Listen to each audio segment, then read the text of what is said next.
Hello বন্ধুরা, আমি এসে গেছি সুপ্রিয়ার প্রাণভোমরা থেকে তোমাদের জন্য একটা নতুন রেসিপি নিয়ে। আজকে বানাবো সয়াবিনের কোপ্তা কারি। দেখতে থাকো। আচ্ছা, প্রথমে আমি করব সয়াবিনের কোপ্তা। সয়াবিনের কোপ্তা কেমন করে করব? এই দেখো, সয়াবিনগুলো আমি ভিজিয়ে রেখেছিলাম ঘন্টাখানিক, তারপরে সেদ্ধ করেছি। সেদ্ধ করে এখন মিক্সিতে দিয়ে দেবো।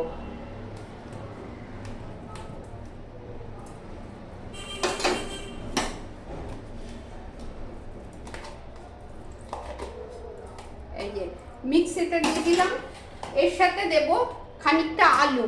একটু আলুটা না দিলে না বানটা আসে না, ওই জন্য আমি খানিকটা আলু দিয়ে দেব। আচ্ছা, একটু নুন,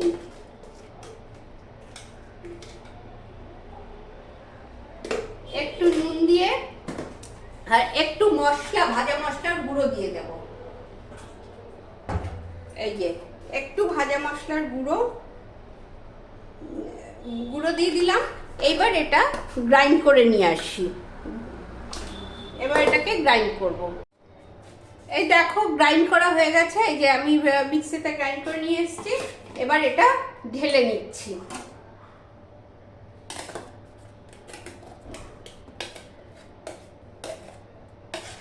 এবার এটা ঢেলে নিলাম।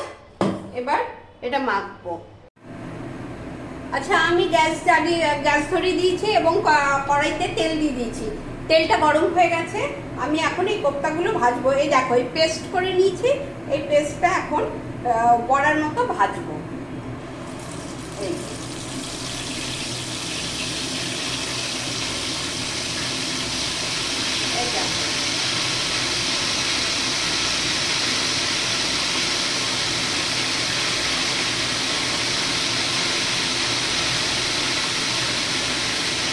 এরকমভাবে ভিজিয়ে ভেজে দেবো।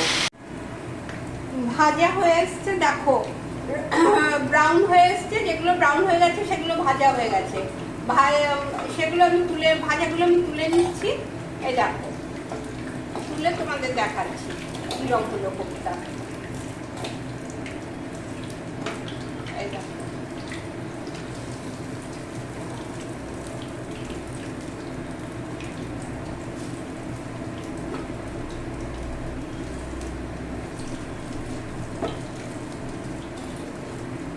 এই দেখো কোপ্তাগুলো দেখতে এরকম হবে।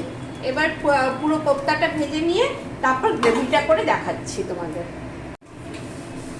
ভাজা হয়ে গেছে। এই দেখো, সবটা পুরোটা ভাজা হয়ে গেছে। এবার তেলটা একটু কমিয়ে নিয়েছি, অত তেল দিই। তেলটা গরমই আছে, সেই জন্য আমি এবার মশলাটা দিয়ে দেবো। কি কি মশলা দিচ্ছি? আদা, পেঁয়াজ, রসুন, নুন, হলুদ আর কাঁচা লঙ্কা বাটা, এইটা দিয়ে দিচ্ছি। দাঁড়াও,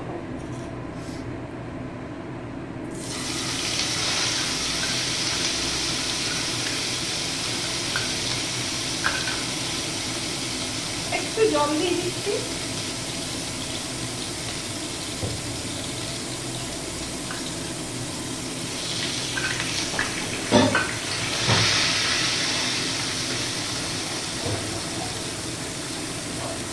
এটা এবার সমানে কষাতে থাকবো।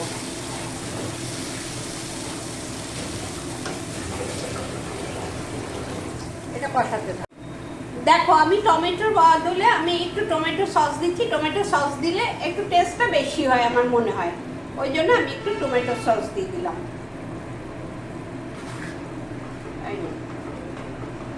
দিয়ে আরো কষতে থাকি, যতক্ষণ না পেঁয়াজের গন্ধটা যাবে আমি কষাতে থাকি।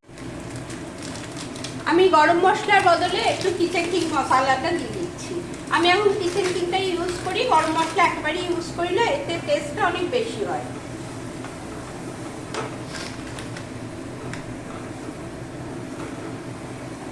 দিয়ে দিলাম।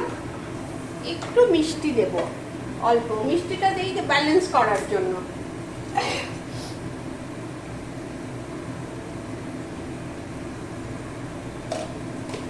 কারণ টমেটো দিলে বা দই দিলে একটু মিষ্টি না দিলে ভালো লাগে না, সেই জন্য মিষ্টিটা দিয়ে দিলাম।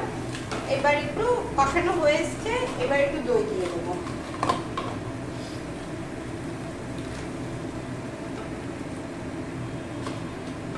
এই যে দই দিয়ে একটু কষাচ্ছি। একটু বাড়িয়ে দিলাম গ্যাসটা। এই দেখো,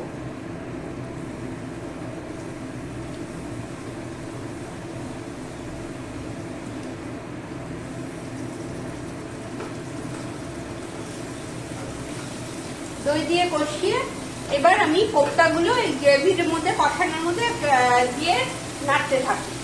দেখো, এই দিয়ে দিলাম, দিয়ে এবার নেড়ে নেব।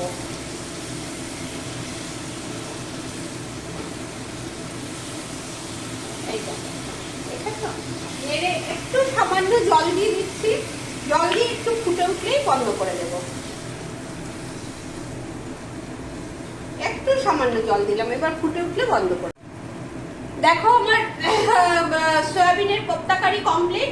আমি এবার গ্যাসটা অফ করে দেব। এরকম অল্প অল্প ঝোল রাখলাম এবং ঝোলটা টেনে শুকিয়েও যায়, লুচি রুটি পরোটা দিয়ে খুব ভালো লাগে। আমি গ্যাস বন্ধ করে দিলাম। তোমরা এইভাবে করে খেয়ে দেখো, এটা দারুণ স্বাদ হয়, খুব ভালো একটা রান্না এটা। তোমাদের ভালো লাগলে অবশ্যই আমাকে কমেন্টে জানাবে। আর যারা এখনো সাবস্ক্রাইব করনি তারা সাবস্ক্রাইব করে দিও, একটু সবার সাথে শেয়ার করো, আর পাশে বেল আইকনটা একটু টিপে দিও। এই দেখো, আমি তোমাদের সামনে থেকে দেখিয়ে দিচ্ছি। দেখো, দাঁড়াও দেখাচ্ছি। এই দেখো, আমি সামনে থেকে দেখিয়ে দিচ্ছি আমার সয়াবিনের কোপ্তা কারি।